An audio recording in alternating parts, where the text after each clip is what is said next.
The carving of Mount Rushmore was completed in 1941, but the rocks it was carved into were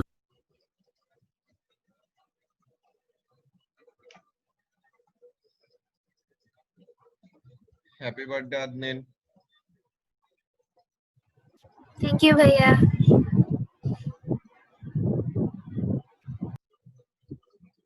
মাইশারারও না আজকে same দিনে তো birthday.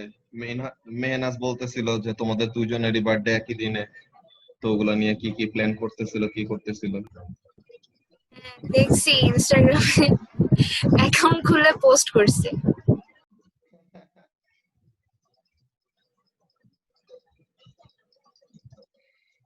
কি অবস্থা কাবিও? আলহামদুলিল্লাহ ভাইয়া, তোমার কি অবস্থা? এই তো ভালো।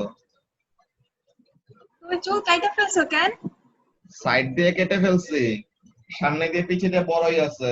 ওই বান এখনো সুন্দর মতনই হয়, শুধু সাইড দিয়ে কাটছি যে সাইড দিয়ে বেশি বড় হয়ে কানের উপর দিয়ে চুল চলে আসে, তো এটার জন্য সাইডের গুলো কেটে ফেলছি।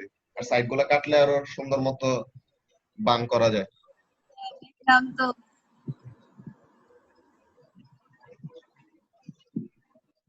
তোমরা কি কোনো একো শুনতে পাইতেছো? বিকজ এখানে কালকে থেকে আইপ্যাডে এরকম একটা প্রবলেম দিতেছে যে পরশুদিন রাতের বেলা iOS 14 এর আপডেট আসছে, বুঝছো?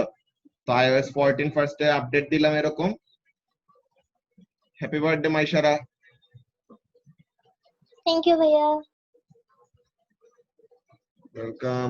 তো এখন যেটা বলতেছিলাম যে ওই পরশুদিন আইপ্যাড এর আপডেট আসলো, তো এটা আপডেট দেওয়ার পর এখন কি হয়েছে, এই জুমে আমি তো নরমালি অডিও অফ করে রাখতাম, যে আইপ্যাড দিয়ে আরেকটা জুম দিয়ে যে ঢুকে, তো এটা অডিও অফ করে রাখতাম। তো এখন এখানের মধ্যে অডিও অফ করে স্ক্রিন শেয়ার দিলে পরে 2 মিনিট পর স্ক্রিন শেয়ার বন্ধ হয়ে যায়। তো গতকালকে জাবেরদের ক্লাস নিতে পারি নাই, যে বারবার এরকম স্ক্রিন শেয়ার অফ হয়ে যাইতেছিল। দেন এরকম দেখতেছি কিসে প্রবলেম হইতেছে, কেমন কি। তো এরপরে দেখলাম যে অডিও যদি আইপ্যাড অন রাখি তো তাইলে পরে স্ক্রিন শেয়ার আর কি বন্ধ হয় না। কিন্তু এখানের মধ্যে অডিওটা কানেক্ট করে রাখলে একটা প্রবলেম থাকে, যেটা হলো যে আইপ্যাডের সাউন্ডটা যতই মিনিমাইজ করে, যে আইপ্যাডের সাউন্ডটা যতই মিনিমাইজ করে স্টিল এতটুকু পর্যন্ত সাউন্ড অলওয়েজ থাকে।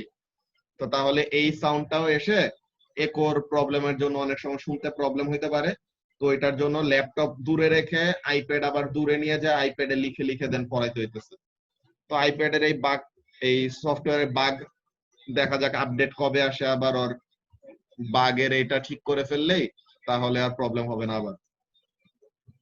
সো একো তো মনে হয় না এত বেশি প্রমিনেন্ট, বেশি শোনা যায় একো? না। আচ্ছা, শুনতে না পারলে তো ভালো। শোনা যাওয়ার, শুনতে পাবা আর কি, মাঝে মাঝে ওরকম প্রবলেম হলেও মেইন কথাগুলা শুনতে পারলেই হয়েছে। ওকে, সো এখন আমরা ফার্স্টে যেটা দেখবো যে রেডিওমেট্রিক ডেটিং, যে আমরা তো কার্বন ডেটিং নিয়ে ওরকম কথা বলছিলামই, যে কার্বন ডেটিং এর এখানে মধ্যে কাজটা কি করি, ওয়ান্স লিভিং কোন একটা অবজেক্টের এজ ডিটারমিনেশনের জন্য কার্বন 14 ডেটিং করি। ওইটার জন্য কি কাজ করা হয়, ওইটার জন্য আমরা আর্কিওলজিক্যাল সাইট থেকে নেওয়া কোন একটা স্যাম্পলের ফার্স্টে কি করব, অ্যাক্টিভিটিটা মেজার করব, দেন ওই অ্যাক্টিভিটি থেকে ব্যাকগ্রাউন্ড রেডিয়েশনের রিডিংটা বাদ দিব, তো তাহলে কারেক্টেড রিডিংটা পাইলাম। তো এখন ওরকম সিমিলার সাইজের স্যাম্পল আমরা কারেন্টলি লিভিং আছে এরকম কোন একটা অবজেক্ট যে কারেন্টলি লিভিং অবস্থায় আছে তার স্যাম্পলটা নিয়ে তার অ্যাক্টিভিটির সাথে ওই আর্কিওলজিক্যাল সাইট থেকে পাওয়া বা হিস্টোরিক্যাল সাইট থেকে পাওয়া ওই জিনিসটার কি করব, we will compare the activity, যে আমাদের যখন এই ম্যাটেরিয়ালটা বেঁচে ছিল, যে স্যাম্পলটা যখন বেঁচে ছিল তখন তার অ্যাক্টিভিটি ছিল কত, এন্ড এখন যেতে সে মারা গেছে এখন তার অ্যাক্টিভিটি কত আছে। তো দেখবো যে কত পার্সেন্ট ডিক্রিজ হইলো, কতটুকু ডিক্রিজ হয়েছে। তো এখানের মধ্যে আমরা কি করব, ইনিশিয়াল অ্যাক্টিভিটির সাথে যে লিভিং অবস্থার যে অ্যাক্টিভিটি ওইটার সাথে হাফ মাল্টিপ্লাই করতে থাকবো, হাফ মাল্টিপ্লাই করতে করতে করতে করতে যখন নাকি প্রেজেন্টে যে অ্যাক্টিভিটিটা ওইটার সাথে মিলে যাবে, তখন আমরা কতগুলা হাফ মাল্টিপ্লাই করলাম ওখানে থেকে কি পাবো, কয়টা হাফ লাইফ পাস হয়েছে এই জিনিসটা। সো তাহলে that is the value of যে number of half life pass, এই কয়টা হাফ লাইফ পাস হয়েছে। তো এখন প্রত্যেকটা এলিমেন্টের তো আমাদের হাফ লাইফের ভ্যালু ডিফারেন্ট ডিফারেন্ট। সো তাহলে যে এলিমেন্ট নিয়ে কাজ করতেছে দ্যাট ইজ কার্বন 14, কার্বন 14 এর হাফ লাইফ কত, 5600 ইয়ার্স। সো তাহলে মনে করো দুইটা হাফ লাইফ পাস হইলে 5600 ইনটু 2, তিনটা হাফ লাইফ পাস হইলে 5200 ইনটু 3, একটা হাফ লাইফ পাস হইলে মাত্র 5600, এরকম করে। এখন রক ডেটিং এর ব্যাপারটা কিভাবে হয় ওই জিনিসটা আমরা ফার্স্টে ভিডিওটার মধ্যে দেখব। ওকে, সো এখন এটা অন করতেছি।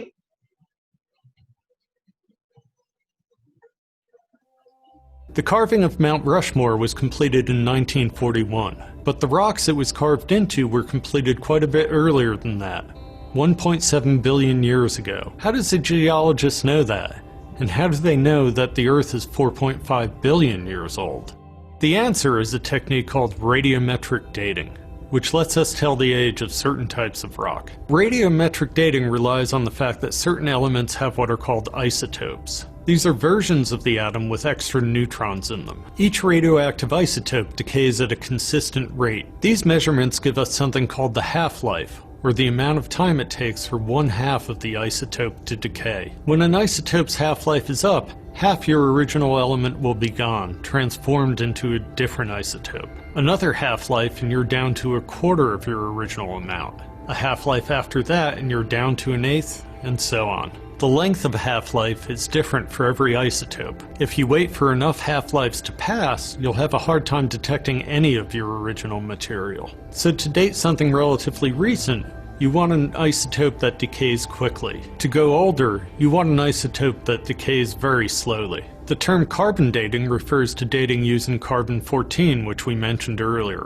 It has a half-life of 5,700 years, and most of it will be gone by about 50,000 years. To date things that are older than that, you want an isotope that decays very slowly. Uranium-238 has a half-life of 4.5 billion years, so it can be used to date things as old as the solar system itself. How do we use this to get the age of something? The unstable radioactive element that you use is called the parent, and the stable, happy isotope you end up with is called the daughter. Dating only works if the only source of the daughter isotope is the decay of the parent. You also need a rock that behaves a bit like a sealed time capsule, preventing daughter isotopes from leaving and keeping new parent isotopes from wandering in. That way, if you end up with half daughter and half parent isotopes, you know that one half-life has gone by, since the rock kept everything locked into the same place. Certain minerals form a Tinker Toy-like cage around any larger isotopes. This locks everything in place and makes for an excellent time capsule. Zircon crystals trap atoms of radioactive uranium inside them, as well as its daughter isotope, lead. So, measure the proportion of uranium to lead in a zircon crystal, and you can figure out when it must have formed. Take this tiny zircon, for example, which would fit comfortably on the head of a pin. Believe it or not, this tiny zircon, which comes from Western Australia, is the oldest piece of Earth we've ever found. It's an absolutely mind-blowing 4.4 billion years old, and comes from when the Earth was only 150 million years after its formation. The zircon was dated using 2 different isotopes of uranium, uranium-235 and uranium-238. This provided a built-in cross-check, as you had 2 different clocks keeping time within the crystal. Whichever clock you look at, they give the same result. The uranium's been trapped in that zircon since it formed 4.4 billion years ago. Most dating techniques only work with certain types of rock. You can tell when lava erupted, for example, but can't figure out when sandstone formed. That's because the sandstone doesn't trap isotopes in the Tinker Toy-like cages that we mentioned earlier. Because there are other ways to tell how old things are in the world, we can compare those results with radiometric dating and show that they match. Trees, for example, put down a new ring each year they grow, and you can count backwards and figure out how old the tree is. You can also use carbon dating to figure out how old a particular ring on the tree is. Just like trees, ice in the Antarctic lays down a new layer each year, creating a similar ringed pattern. We can then compare that to the dates given by rocks trapped in the ice and show that they also match. If radiometric dating weren't reliable, we'd see differences between the results generated by it and those generated by these other methods. Fortunately, radiometric dating is reliable, which means if we go to Mount Rushmore, we know we can touch rocks that are 1.7 billion years old.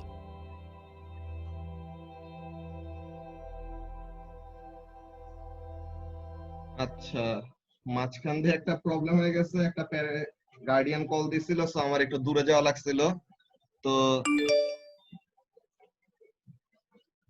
আচ্ছা, তো এখন এখানের মধ্যে কাজটা কি, যে তোমাদের যা যা জিনিস বললো, ফার্স্ট অফ অল কি আনকমন টার্মস ইউজ করছে নাইফা?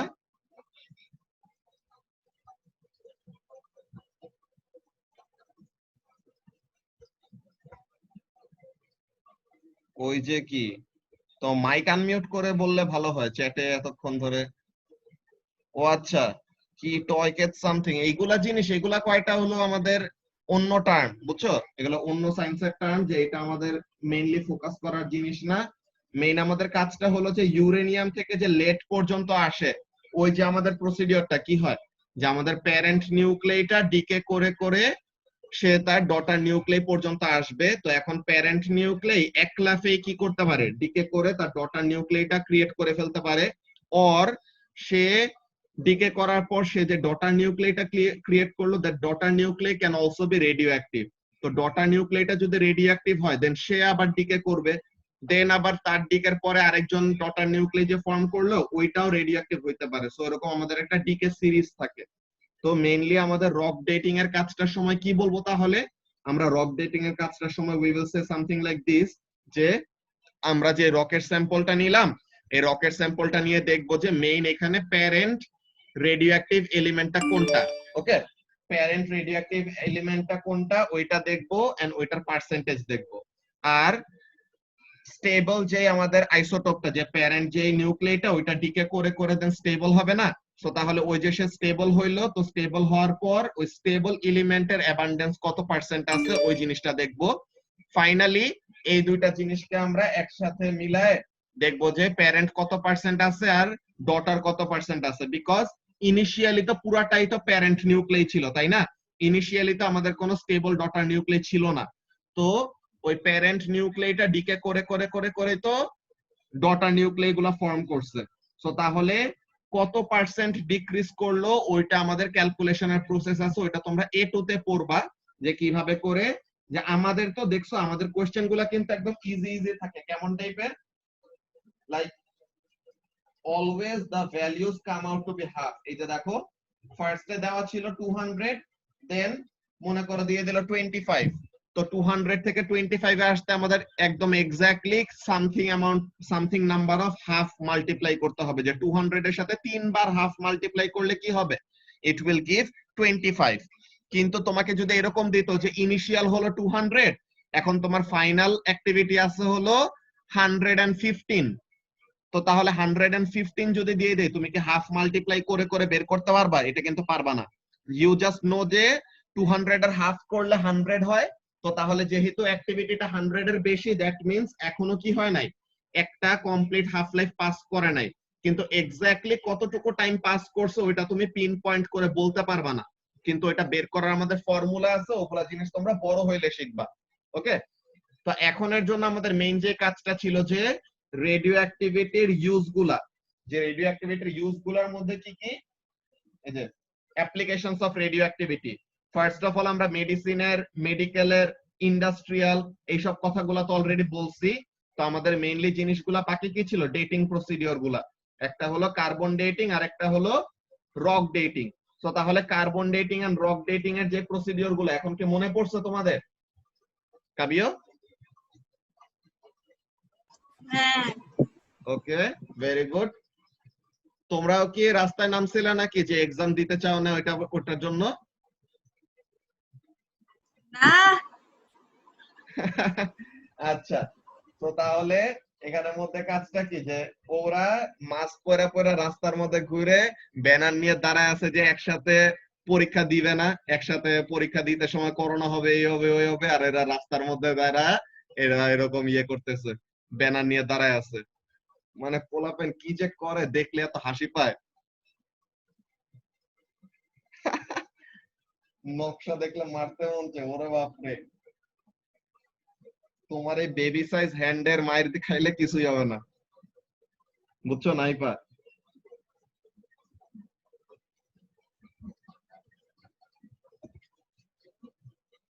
আচ্ছা, সো তাহলে these were the applications of radioactivity that we just covered.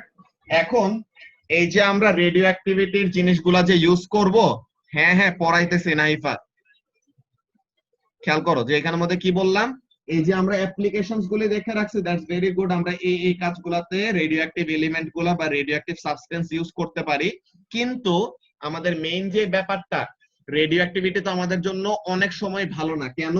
Because radio অ্যাক্টিভিটির জন্য কি হইতে পারে, if we are expose to ionising radiation, the ionizing radiation can cause abnormal growth of our cell or abnormal behavior of our cell, যেটা একটা biology term আমি জানি, কি বলে?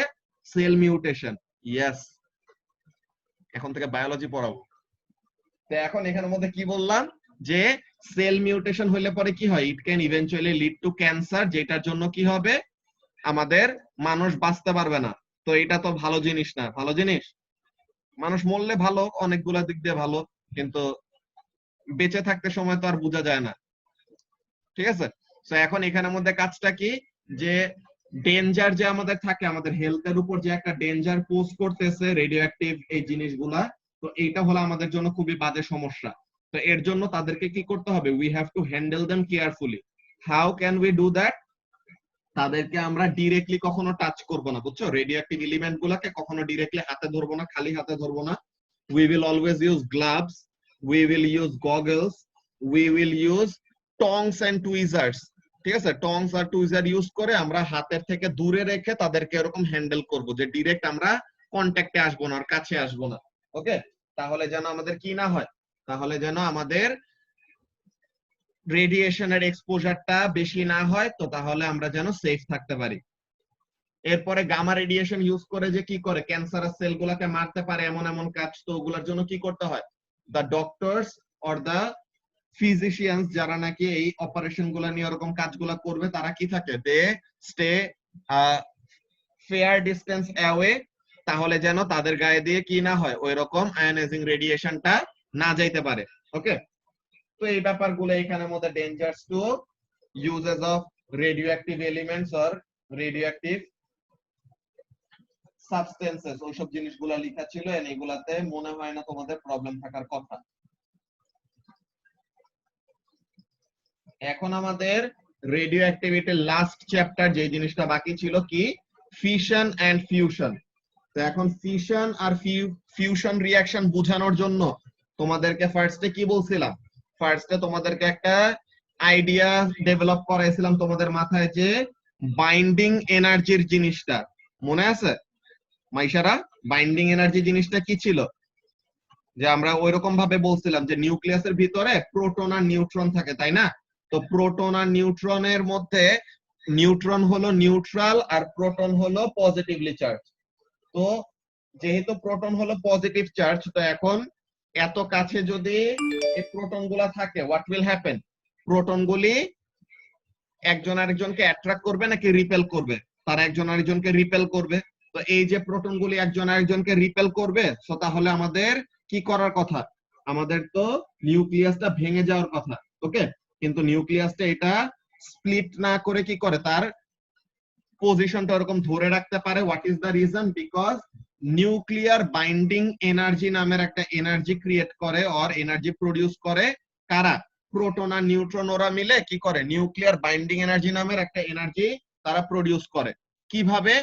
the neutrons and protons use up some of their own mass to convert it into energy. এখন এখানের মধ্যে basic কাজটা কি, তোমাদের ও লেভেলস এর জন্য জাস্ট এইটুকু পার্ট মনে রাখলে হবে। কি মনে রাখলে হবে? ফিশন রিঅ্যাকশন কি হয়, ফিশন রিঅ্যাকশনে একটা বড় নিউক্লিয়াস আর একটা বড় অ্যাটম স্প্লিট করে দুইটা ছোট অ্যাটমে কনভার্ট হবে, আর ফিউশন রিঅ্যাকশনে দুইটা ছোট এলিমেন্ট বা দুইটা ছোট নিউক্লিয়াস একসাথে কম্বাইন হয়ে একটা বড় নিউক্লিয়াস ফর্ম করবে। কি কি বলছে? ফিশনের সময় স্প্লিটিং এন্ড ফিউশনের সময় কম্বিনেশন অর কম্বাইনিং। ওকে, তো তাহলে এই জিনিসটা যদি বুঝো যে ফিশনের সময় স্প্লিট করবে এন্ড ফিউশনের সময় কম্বাইন হবে, তো তাহলে এইখানের জন্য ব্যাপারটা দেখো, something interesting happens. No matter fusion reaction হোক অর ফিশন রিঅ্যাকশন হোক, একটা জিনিস হয়, কি হয়, the mass of the products is always less than the mass of the reactants. And এই জিনিসটা একটু উইয়ার্ড, যেটা তাইলে হইলে কেমনে হইলো যে আমাদের প্রোডাক্টের ম্যাস কম, রিঅ্যাক্টেন্টের ম্যাস বেশি। তো তাহলে প্রোডাক্টের এই যে ম্যাস কম, তো তাহলে বাকি ম্যাস কোথায় গেল? বাকি ম্যাস অ্যাকচুয়ালি কি করা হয়? the difference in mass is actually converted into energy, যে এনার্জিটা তারা ওখান থেকে রিলিজ করে। যে আমরা এরকম নিউক্লিয়ার পাওয়ার স্টেশনের ওই কাজটা আমরা দেখছিলাম, এই যে নিউক্লিয়ার পাওয়ার প্ল্যান্ট আর নিউক্লিয়ার রিঅ্যাক্টর যেটা। তো নিউক্লিয়ার রিঅ্যাক্টর কিভাবে করে কাজ করে? নিউক্লিয়ার রিঅ্যাক্টরের মধ্যে আমাদের ইউরেনিয়ামের ফিউয়েল রড থাকে, তাই না? ইউরেনিয়ামের ফিউয়েল রড থাকে। This uranium fuel rod অ্যাবজর্বস a slow moving neutron. যে 6 মার্কের কোশ্চেন, যে বিশাল একটা কোশ্চেন যে লিখে দিছিলাম ওইটা, যে the uranium fuel rod accepts or absorbs a slow moving neutron. তো এখন স্লো মুভিং নিউট্রনটাকে অ্যাবজর্ব করলে কি হবে?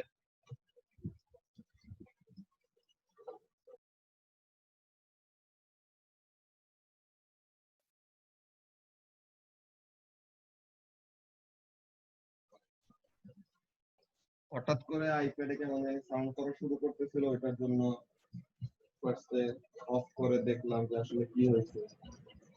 মাত্র রিস্টার্ট দিছি।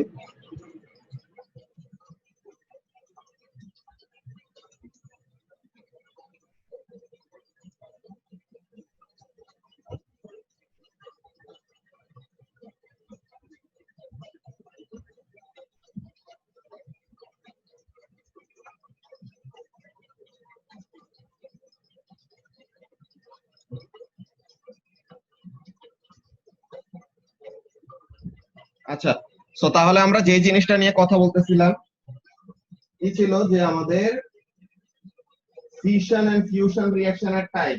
যে ফিশন রিঅ্যাকশনে কি হয়? ফিশন রিঅ্যাকশনে দা লার্জ নিউক্লিয়াস, একটা বড় নিউক্লিয়াস স্প্লিট করে দুইটা ছোট নিউক্লিয়াসে কনভার্ট হয়। আর ফিউশন রিঅ্যাকশনে কি হয়? ফিউশন রিঅ্যাকশনে দুইটা ছোট নিউক্লিয়াস কম্বাইন করে একটা বড় নিউক্লিয়াস ফর্ম করে। And in both the cases, what happens? In both the cases, the mass of the reactant is greater than the mass of the product. তো তাহলে এই যে প্রোডাক্টের ম্যাসটা কম, এই প্রোডাক্টের ম্যাসটা কিসে কনভার্ট হয়? The mass is actually converted to energy. তো এই জিনিসটা। তো এখন এটা আমরা একটা কাজ করব, ফার্স্টে ফিশন রিঅ্যাকশনের যে চেইন রিঅ্যাকশনটা সেট আপ হয় ওই প্রসেসটা আর ওই সিমুলেশনটা আমরা দেখব ফার্স্টে, ঠিক আছে? ফার্স্টে এটা আমি স্ক্রিনশটটা অফ করি।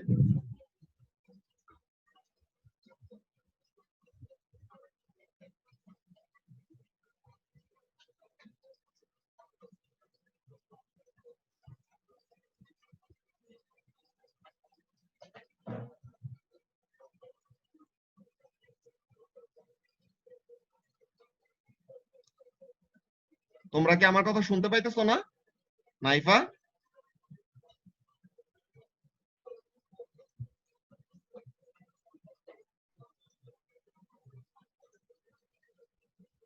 আচ্ছা, তো এখন পাইলেই হবে, সমস্যা নাই। তো এখন এখানের মধ্যে যে জিনিসটা বলতেছিলাম যে ফিশন রিঅ্যাকশনের সময় কি হয়? ফিশন রিঅ্যাকশনে a large nucleus splits into two smaller nucleus, আর ফিউশন রিঅ্যাকশনে কি হয়? দুইটা স্মলার নিউক্লিয়াস কম্বাইন করে একটা লার্জ নিউক্লিয়াস ফর্ম করে। ওকে, তো তাহলে আমরা এই জিনিসটা নিয়ে দেখব। ফার্স্ট অফ অল, ফিশন রিঅ্যাকশনের সময় কি হয়? এই যে ফিশন রিঅ্যাকশনে একটা নিউক্লিয়াসের মধ্যে, এটা কি ইউরেনিয়াম 235, ওকে?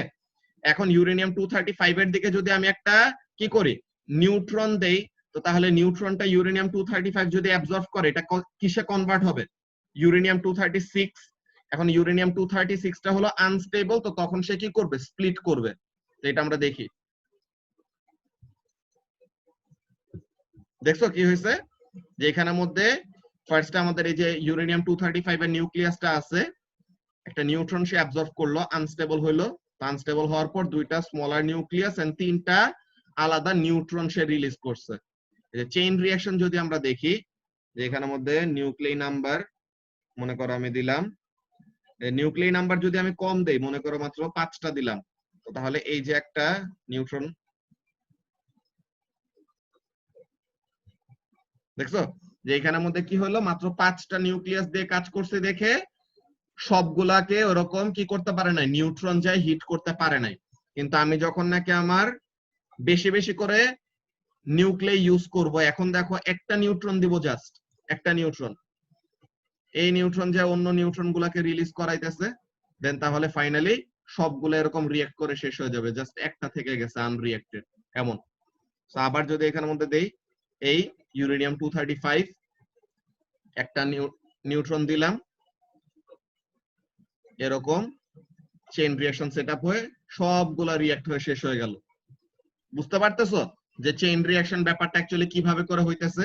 যে আমরা নাম্বারটা কম দেই তো তাহলে পরে ব্যাপারটা দেখবা। এই যে এখন এটাকে দিলাম,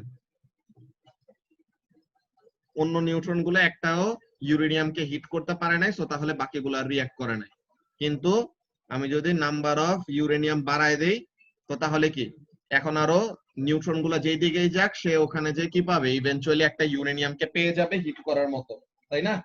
সে ইভেনচুয়ালি একটা ইউরেনিয়ামকে পেয়ে যাবে। তো এই যে এই দিলাম,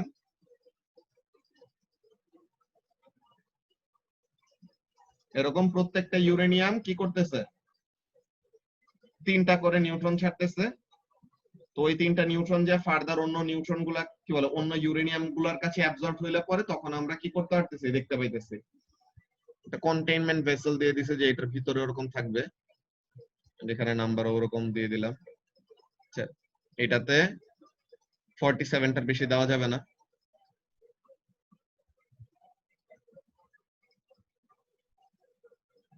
সবাই কি ব্যাপারটা বুঝতে পারছো যে আমাদের চেইন রিঅ্যাকশন জিনিসটা কিভাবে করে হইতেছে এখানে? কাবিও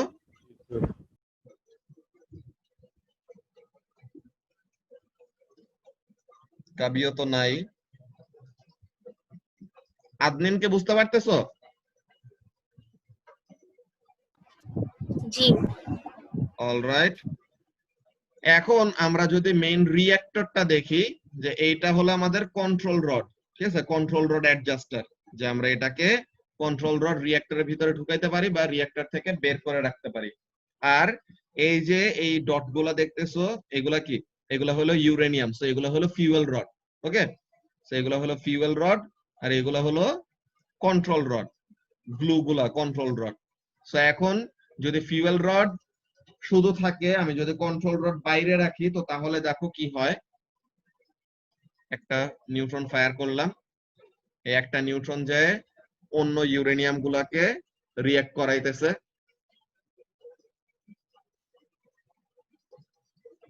তো এরকম রিঅ্যাকশনটা এরকম কন্টিনিউ হইতে থাকে এন্ড এনার্জি প্রডিউস হয়। ঠিক আছে, তো এখন এই যে এখানের মধ্যে কি হয়েছে, অনেক তাড়াতাড়ি এগুলা রিঅ্যাক্ট করে শেষ হয়ে গেছে। কিন্তু আমরা যদি কি করি, আমরা যদি এখানের মধ্যে রিঅ্যাকশন এরকম শুরু করে কন্ট্রোল রডটাকে এখানে দিয়ে দিলাম, এই যে নিউট্রন গুলাকে অ্যাবজর্ব করে ফেলছে আর ফার্দার সে যাইতে পারে নাই।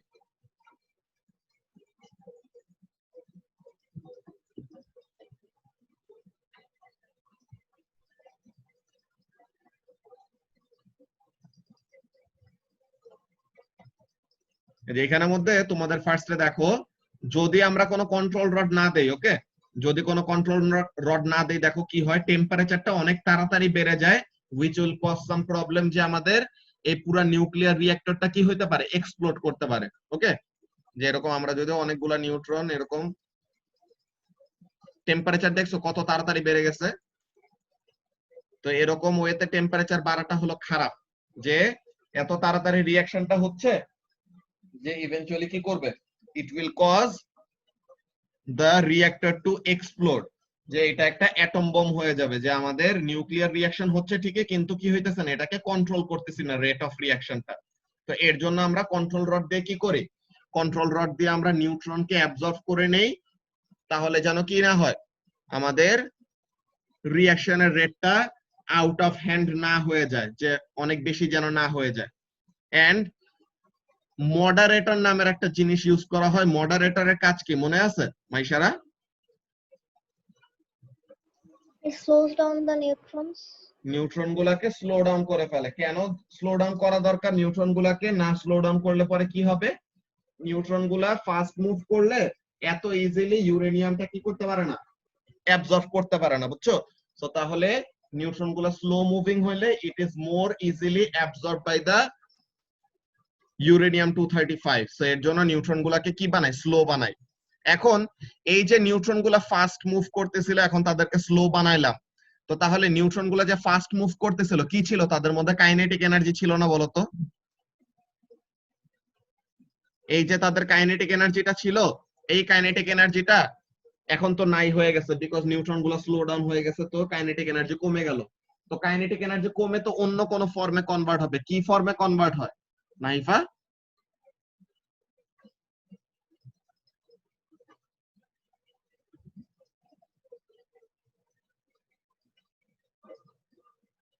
নিউট্রন গুলাকে যে স্লো ডাউন করায়, কাইনেটিক এনার্জি কমে গেলে ওই কাইনেটিক এনার্জি কোন ফর্মে কনভার্ট হয়? নিউট্রন গুলাকে কিভাবে স্লো ডাউন করে, বাই ফ্রিকশন না? যে মডারেটর কি ডেন্স কোন একটা ম্যাটেরিয়াল দিয়ে আমরা ওটা ফিল আপ করে রাখি কোরটাকে, তাহলে যেন নিউট্রন গুলা তার সাথে হিট করলে পরে বা তার ভিতর দিয়ে মুভ করতে সময় স্লো ডাউন হয়। তো তাহলে কি কাইনেটিক এনার্জি ফ্রিকশনের জন্য হিট এনার্জিতে কনভার্ট হয়ে যাবে। ওকে, সো কাইনেটিক এনার্জিটা কি হবে, ফ্রিকশনের জন্য হিট এনার্জিতে কনভার্ট হবে। এখন আমাদের হিট এনার্জি দিয়ে কি কাজ? হিট এনার্জি দিয়েই আমাদের মেইন কাজ। কি করব আমরা? এই হিট এনার্জি দিয়ে আমরা পানি গরম করব। পানি গরম করলে এটা কিসে কনভার্ট হবে? স্টিমে। তো পানি গরম করলে স্টিম হবে। তো এখন এই স্টিমটাকে হাই স্পিডে মুভ করা এই ওয়াটার ভেপারটাকে কি করব, নিয়ে টারবাইন দিয়ে ঘুরাবো, যে এই স্টিমটা যে টারবাইনে হিট করবে। সো তাহলে কি হবে, it will cause the turbine to rotate. তো টারবাইনটা এখন রোটেট করলে পরে কি হবে, টারবাইনটা রোটেট করলে পরে it will cause the generator to rotate and eventually produce electricity. And generator rotate করলে কেন ইলেকট্রিসিটি প্রডিউস হয়, আর কিভাবে ইলেকট্রিসিটি প্রডিউস হয় মনে আছে প্রভা?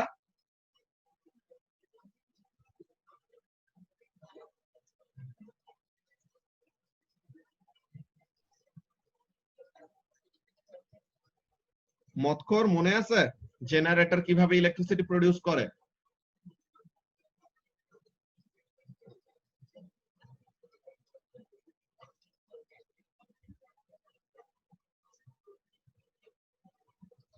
মতখর কি শুনতে পাইতেছো নাকি মনে নাই?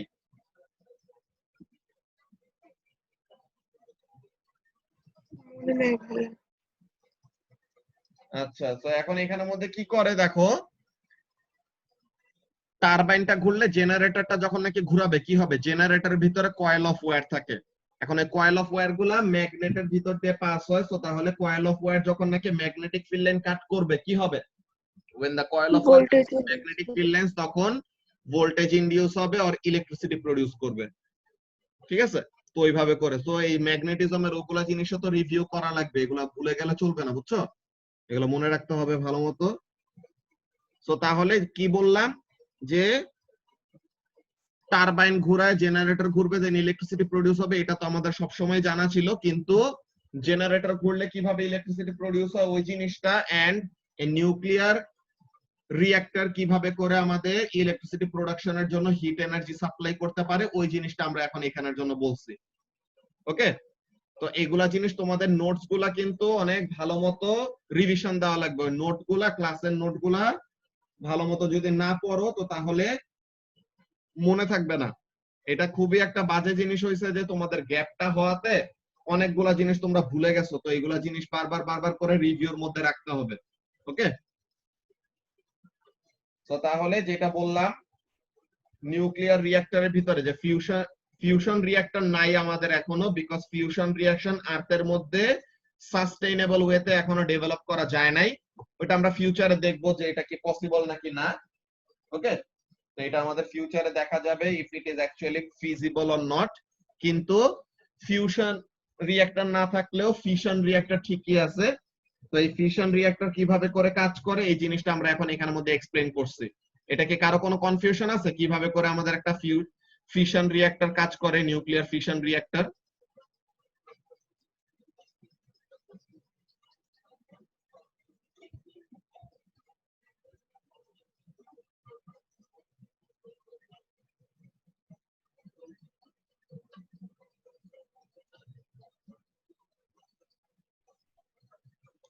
তোমরা কি কথা শুনতে পাইতেছো না নাকি?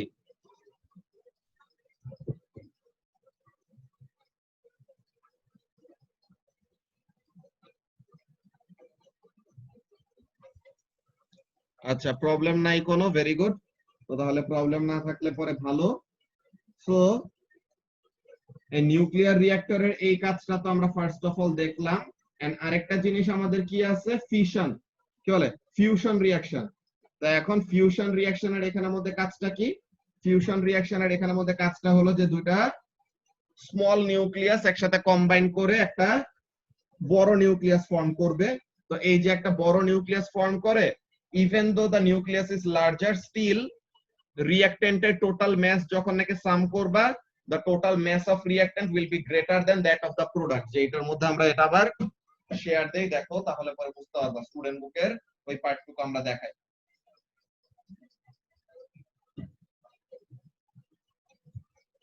আচ্ছা, এই মিটিং এর টাইমটা কম আছে, তোমরা নেক্সট মিটিং এ জয়েন করে ফেলো, এটার মধ্যে দেখাইতেছে।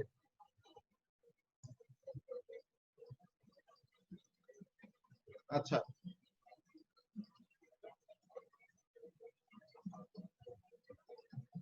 তো এখন এখানের মধ্যে যে জিনিসটা আমরা বলতেছিলাম খেয়াল করো, যে ফিউশন রিঅ্যাকশনের সময় what happened,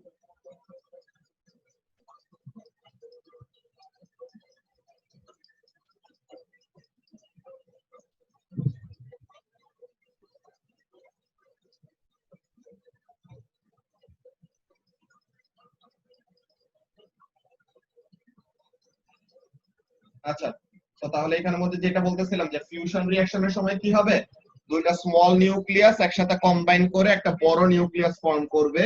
even though the nucleus is larger, still দেখো এই যে এখানে রিঅ্যাক্ট করতেছে কে, একটা ডিউটেরিয়াম আর একটা tritium.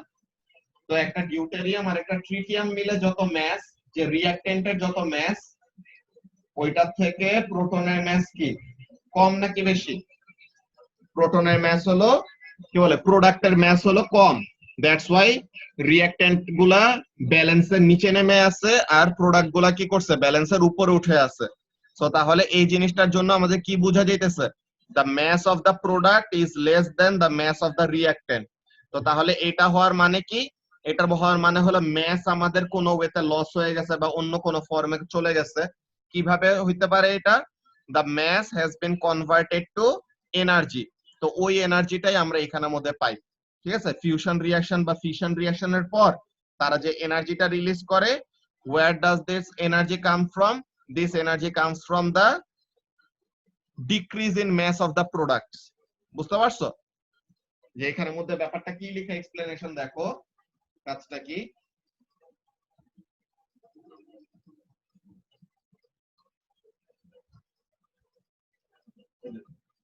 Here, a nucleus of deuterium collides with a nucleus of tritium. They undergo fusion to form the nucleus of helium, a neutron, and a large amount of energy. তো এখন বলতেছে কি, figure 25.4 shows a fusion process that is being used to in projects of nuclear fusion reactor। যে ফ্রান্সে এরকম একটা reactor বানানোর প্ল্যানে আছে, ট্রিলিয়নস এন্ড ট্রিলিয়নস অফ ডলার্স তারা খরচ করে এটা বানাইতেছে। 2025 এ এটা লঞ্চ করবে, দেখা যাবে যে আসলে এটা কাজ করবে নাকি না। এখন এখানের মধ্যে কাজটা কি, two isotopes of hydrogen, deuterium that is hydrogen 2 and tritium that is hydrogen 3 collide at very high speed. The result is the formation of a helium nucleus, a neutron, and a large amount of energy. The fusion process is the energy source of the sun and stars। যে আমাদের সান আর স্টারের কোরের মধ্যে কি হয়, fusion reaction হয় না? তোমরা তো এটা অ্যাস্ট্রোফিজিক্সে অলরেডি পড়ছো। তো তাহলে সান অর স্টার এর তাদের কোরের মধ্যে এনার্জি কিভাবে প্রডিউস করে, বাই ফিউশন রিঅ্যাকশন। সো এখন এখানের মধ্যে কি বলতেছে, this process uses materials that are more readily available than the uranium used in conventional fission reactor। তো তাহলে কি এখানের মধ্যে ফিউশন রিঅ্যাক্টর আমাদের যদি ইউজ করা যায়, তো তাহলে এটা কিন্তু ফিশনের থেকে ভালো। কেন? ফিশন রিঅ্যাকশনে কোন ম্যাটেরিয়াল ইউজ করি না ইভা?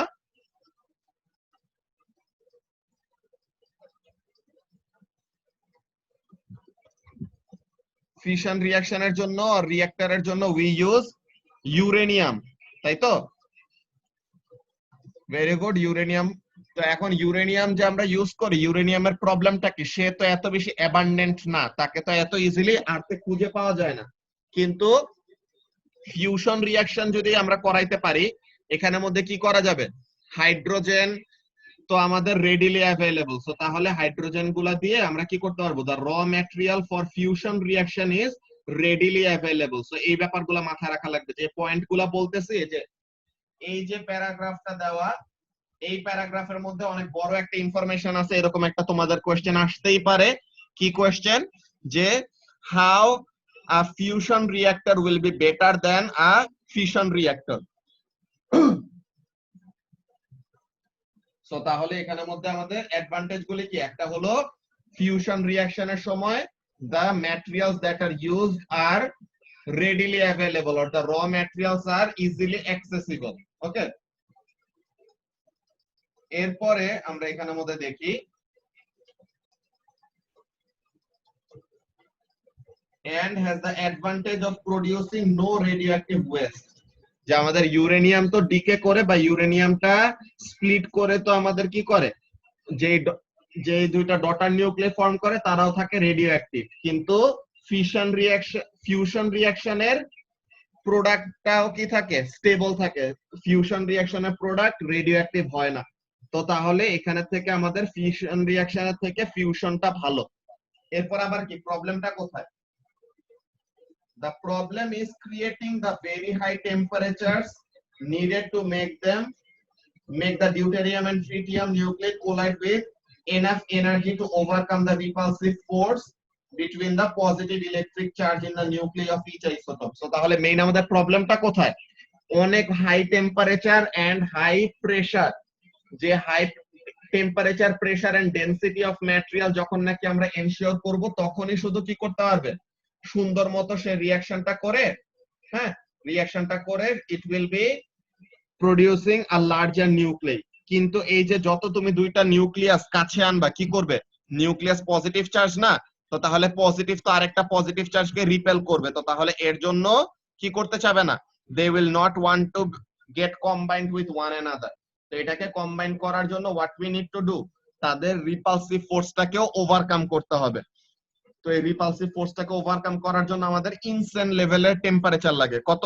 100 million degree. ওই যে লেখা আছে পরে, কি বলতেছে? the high temperature 100 million degree Celsius liquid must be contained within a very strong magnetic field or magnetic bottle. In order to increase the chance of fusion between the light nuclei in the hot liquid, the pressure within the liquid must be very high. So তাহলে nuclear reactor বানানো এত easy না ফিউশনের জন্য, because আমাদের অনেকগুলো এরকম কি আছে, ক্রাইটেরিয়া ফুলফিল করতে হবে, যে ক্রাইটেরিয়া গুলা ফুলফিল করা এত ইজি না। বুঝতে পারছো? তো তাহলে এর জন্য আমাদের কারেন্টলি কোনো নিউক্লিয়ার ফিউশন রিঅ্যাক্টর নাই, যদিও তারা এখন বানানোর একটা ট্রাই করতেছে। ওইটা 2025 এ আমরা জানতে পারবো যে অ্যাকচুয়ালি ওইটা আমাদের ম্যানকাইন্ডের জন্য ওয়াইড স্প্রেড ওয়েতে ইউজ করা যাবে নাকি। বুঝতে পারছো?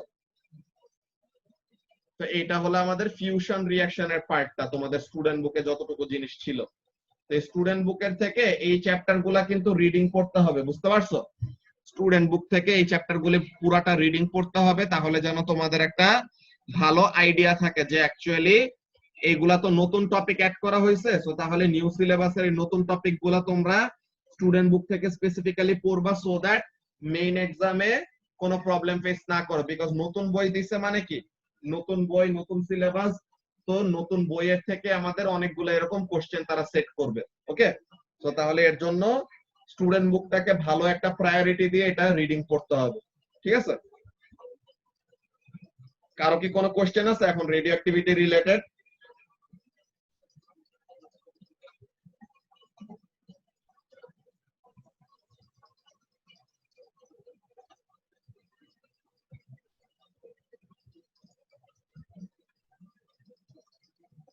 শোয়েবের কি কোশ্চেন আছে?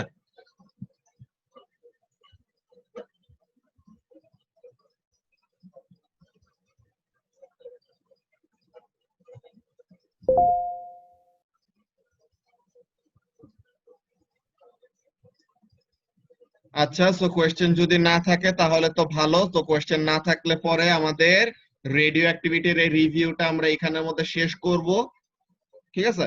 এন্ড নেক্সট দিন আমরা যে ওয়েডনেসডেতে উই উইল ফিনিশ অ্যাস্ট্রোফিজিক্স। তাহলে পরে আমাদের রিভিউটা শেষ হয়ে যাবে। তোমাদের নেক্সট উইকে স্যাটারডে এন্ড মানডেতে আমি ঢাকায় থাকবো না। সো তাহলে স্যাটারডে এন্ড মানডের জন্য তোমাদের ওই 2 দিন 2টা টেস্ট দিবা। একটা হলো রেডিও অ্যাক্টিভিটির উপরে আর একটা হলো অ্যাস্ট্রোফিজিক্সের উপরে, ঠিক আছে?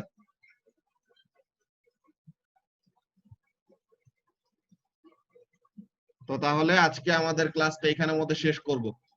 আল্লাহ হাফেজ।